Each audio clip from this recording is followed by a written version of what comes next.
Linguistics series के इस lecture में हम पेज 289 डिस्कस करेंगे, study of language 4th edition by George you'll.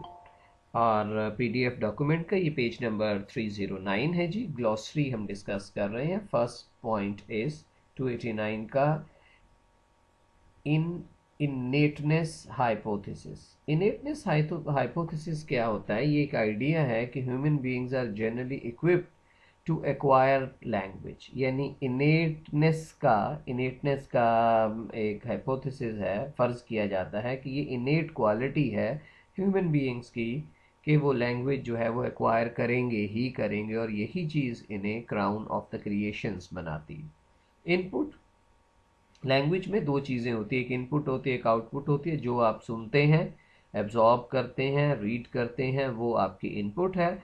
And what ever you the language you utter you speak, तो वो output होती है। इंस्ट्रूमेंट क्या चीज़? इंस्ट्रूमेंट ये एक सेमेंटिक रोल को कहते हैं जो नाउन का या नाउन फ्रेज का होता है, और identifying the entity that is use to perform the action of the verb. For example, the boy cut the rope, how? With the razor. किस चीज़ के साथ की? तो रेजर के साथ की। He shot the animal, how? With the gun. तो ये इंस्ट्रूमेंट जो है ये नाउन का सिमेंटिक रोल जो परफॉर्म कर रहा होता है उसको कहते हैं। ये क्वाइट क्लियर है। इंस्ट्रूमेंटल मोटिवेशन क्या चीज़ है? इंस्ट्रूमेंटल मोटिवेशन ये डिज़ायर है टू लर्न एन L2, कि जिसमें आप L2 सीख रहे हैं, लेकिन आपकी ये इंटेंशन नहीं है कि आप L2 की कम्युनिटी को भी ज्वाइन करेंगे एज L2 यूज़र। तो आप फार एंड पे ट्रांसलेटर भी हो सकते हैं, और इसका कोई रिसर्च पर्पस भी हो सकता है आपका, लेकिन you do not want to interact and communicate with that community. तो ये इंस्ट्रूमेंटल मोटिवेशन होती है। अच्छा, एक मोटिवेशन इसके बिल्कुल उलट जो है वो इंटीग्रेटिव होती है, यानी आप इंटीग्रेट करना चाहते हैं। L2 इसलिए सीख रहे हैं कि आप उस सोसाइटी का, उसकी सोशल लाइफ का हिस्सा बनने जा रहे हैं। तो ये L2 है। फॉर एग्जांपल, सऊदी अरब में एक बंदा जाता है और वो वहाँ पे जाके उस कम्युनिटी में एब्जॉर्ब होता है, तो वो इंटीग्रेटिव मोटिवेशन उसकी होती है। लेकिन यहाँ पे एक बंदा रिसर्च कर रहा है, वो अरबिक में PhD कर लेता है, तो उसकी जो मोटिवेशन है वो इंस्ट्रूमेंटल मोटिवेशन है। उसके बाद है जी इंटरडेंटल। ये कौन से कॉन्सोनेंट्स होते हैं जी? इंटरडेंटल जो होते हैं ये प्रोड्यूस होते हैं with the tongue tip. Tongue की जो टिप है between the upper and the lower teeth, the first sound in that, that, the some that वाली। तो ये वो साउंड है जो कि हम प्रोड्यूस करते हैं टंग की टिप को अपर और लोअर टीथ के साथ मिला के। उसके बाद इंटर लैंग्वेज क्या चीज़ है जी? दी इंटरम सिस्टम है जी। इंटरम कहते हैं आरजी को, फर्जी को। सिस्टम ऑफ L2 है, L2 का ये इंटरम सिस्टम है। L2 लर्नर्स का which has some features of L1 L2, और कुछ चीज़ें जो इंडिपेंडेंट और L1 और L2 से इंडिपेंडेंट भी है। तो ये इसे इंटर लैंग्वेज हम कहते हैं। उसके बाद इंटरनल चेंज होती है। लैंग्वेज में जो चेंज आती है इंटरनली, यानी उस कंट्री के अंदर, उस कल्चर के अंदर, आउटसाइड इन्फ्लुएंस से नहीं आती। और एक्सटर्नल चेंज में जो चेंज आती है वो एक्सटर्नल फैक्टर्स की वजह से आती है। आइसोग्लास, आइसोग्लास बाउंड्री को कहते हैं, लाइन को कहते हैं, जो एक डायलेक्ट को दूसरे डायलेक्ट से सेपरेट करने के लिए ज्योग्राफिकल लाइन है वो, दैट इज आइसोग्लास मैप पे। फॉर एग्जांपल हम कहते हैं कि जी मुल्तान जो है वो आइसोग्लास है between the Saraiki of southern Punjab, मतलब extreme southern Punjab and the upper southern. जिस तरह आप DG खां कह लें, मुजफ्फरगढ़ कह लें, उससे अपर जो एरियाज़ हैं वो डिफरेंट लैंग्वेज बोल रहे होते हैं, उनका डायलेक्ट डिफरेंट है और हमारा इस साइड का डिफरेंट है। तो वो आइसोग्लास हमारा, हम कह देते हैं जी मुल्तान है। या हम कहते हैं जी चनाब के इस पार यूँ हो रहा है और चनाब के उस पार ऐसे लैंग्वेज बोली, डायलेक्ट डिफरेंट है, तो फिर ये आइसोग्लास के तौर पे चनाब काम करेगा जी। जर्गन, जर्गन या रजिस्टर एक ही चीज़ होती है, ये रजिस्टर ही का एक हिस्सा है। इसका मतलब ये होता है कि ये स्पेशल टेक्निकल लैंग्वेज जो टेक्निकल लोग बोल रहे होते हैं। फॉर एग्जांपल कार का मैकेनिक है, तो वो उनकी एक अपनी लैंग्वेज, मतलब वोकेबलरी की चॉइस और डिक्शन होती है। सिमिलरली डॉक्टर्स है, तो उनकी medical vocabulary, medical register different होता है, वो उनका मेडिकल जर्गन होगा। इसी तरह कुछ और प्रोफेशंस हैं कि जो टेक्निकल ज़्यादा बोलते हैं, तो वो उनका फिर पर्टिकुलर जर्गन होता है। किनशिप टर्म्स होती हैं, वो वर्ड्स हैं use to refer to people who are members of the same family that indicate their relationship with other members। यानी kinship terms relationship terms है ये।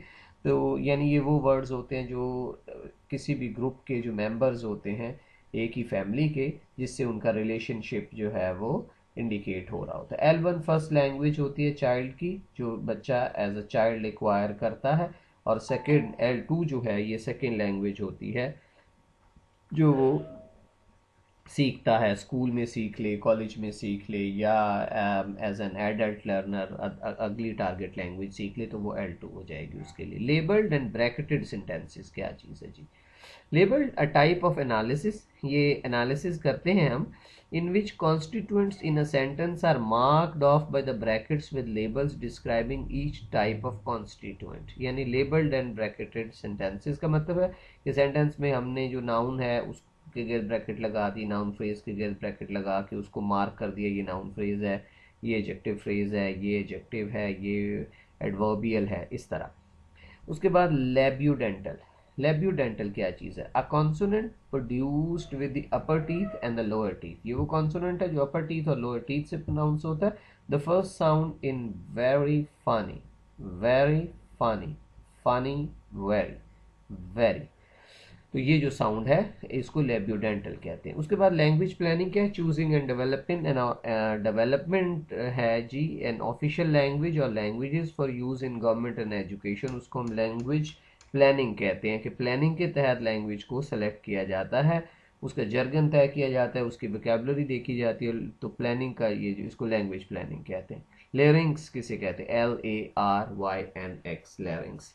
अच्छा, अभी कोई बात कर रहा था कि ये जो लिंग्विस्टिक्स की टर्म्स हैं इनको याद करना मुश्किल है, तो इसमें से आपने देखना ये कि ये जिस तरह लैंग्वेज प्लानिंग है ये आपके समझने की टर्म है, इसी तरह इंस्ट्रूमेंटल मोटिवेशन की आपको डेफिनेशन याद करने की ज़रूरत नहीं है, इंटीग्रेटिव की याद करने की ज़रूरत नहीं है, इंस्ट्रूमेंट की भी नहीं है, इनेट हिपोथेसिस की भी नहीं है, लेबल्ड एंड ब्रैकेटेड की आपको याद करने की ज़रूरत नहीं है, समझने की है। लेकिन लेब्यूडेंटल को आपको याद करना है, लेरिंग्स को आपको याद करना है, इंटरडेंटल को आपको याद करना है, इसी तरह आइसोग्लास आपको याद करना है, जर्गन की डेफिनेशन आपने बाय हार्ट याद करनी है।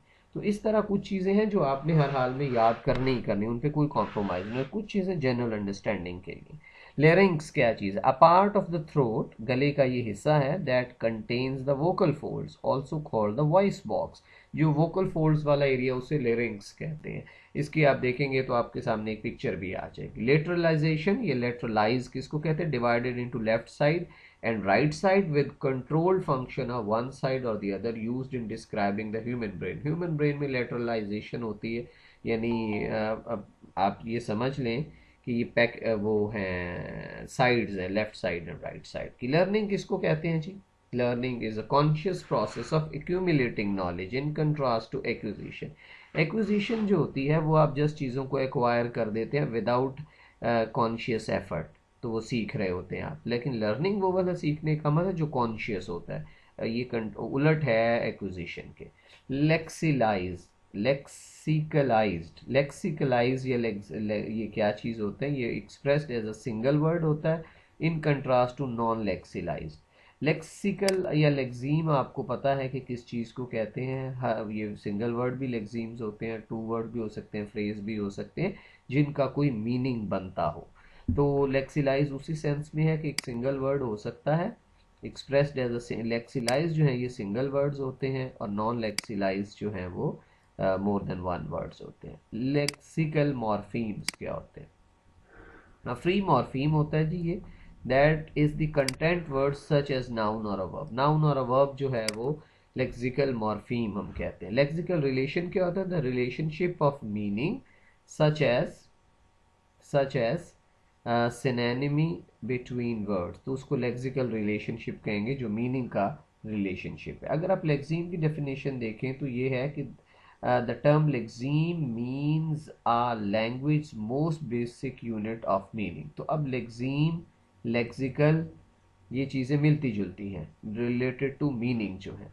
लेक्सिकल रूल्स हैं जी उसके बाद के rules स्टेटिंग which words can be use for constituents generated by phrase structure. Rules जो होते हैं, तो लेक्सिकल रूल्स जो हैं वो कौन से होते हैं? जो स्टेट करते हैं कि वर्ड्स को कैसे यूज़ करना है उनको एज कॉन्स्टिट्यूएंट्स। देन लेक्सीफायर या लैंग्वेज है ये। Lexifier the main source of words in a pidgin. Pidgin में जो मेन सोर्स होती है उसे हम लेक्सीफायर कहते हैं। उसके बाद लिंग्विस्टिक कॉन्टेक्स्ट किसे कहते हैं? The set of other words. ये कुछ वर्ड्स होते हैं जिनका सेट होता है, used in the same phrase और सेंटेंस, आल्सो कॉल्ड कोटेक्स्ट। इसको कोटेक्स्ट कहते हैं। उसके बाद है जी लिंग्विस्टिक डिटर्मिनिज्म। लिंग्विस्टिक डिटर्मिनिज्म जो है ये आइडिया है, this is the idea that we can only think in categories provided by our language in contrast to linguistic relativity। तो ये डिटर्मिनिज्म क्या चीज़ है जी? ये आइडिया है कि हम सिर्फ और सिर्फ उन्हीं कैटेगरीज और उन्हीं बाउंड्रीज में सोच सकते हैं जो कि हमारी लैंग्वेज प्रोवाइड करती है। ओनली ये डिटरमिन करता है, डिटर्मिनिज्म है। और जो दूसरा है ना लिंग्विस्टिक रिलेटिविटी, वो ये कहता है कि पार्टली हम लैंग्वेज की बाउंड्रीज में सोचते हैं और इसके बगैर अलावा भी फैक्टर्स हैं। तो वो रिलेटिविटी है कि लिंग्विस्टिक या लैंग्वेज जो है वो रिलेटिव है, कुछ चीज़ों में हो सकता है और कुछ में हम उससे बाहर भी सोच रहे होते हैं। लेकिन डिटर्मिनिज्म में हम फिक्स कर देते हैं कि this is fixed. Then is linguistic geography, the study of language variations based on where different varieties of language are use. यानी लिंग्विस्टिक जियोग्राफी का मतलब ये होता है कि हम डिस्कस ये करें कि लेट्स से कि बहावलपुर में जो लैंग्वेज बोली जाती है वो फलां इस ज्योग्राफी में बोली जाती है कि ये गर्म इलाकों में है। लैंग्वेज सेम है लेकिन इसकी ज्योग्राफी मुख्तलिफ है, तो कल्चर में भी चेंज आएगी। लेकिन the same language being spoken in another area, जहाँ पे का जो ज्योग्राफी है, टोपोग्राफी है, वो बिल्कुल इंटायरली चेंज है। वो माउंटेनियस एरिया है, कोल्ड एरियाज़ हैं, अपर एरियाज़ हैं, तो वहाँ पे उसमें चेंज आ जाएगी। तो ये इन फैक्टर्स को, चेंजेस को, इन स्ट्रक्चर्स को जहाँ हम डिस्कस करते हैं उसको लैंग्वेज लिंग्विस्टिक जियोग्राफी कहते हैं। तो ये था जी हमारा page number 289 of the glossary, और हम डिस्कस कर रहे थे बुक जिसका नाम है study of language by George Yule. और इसका 4th एडिशन है और ग्लोसरी पेजेस हम डिस्कस कर रहे हैं इसके।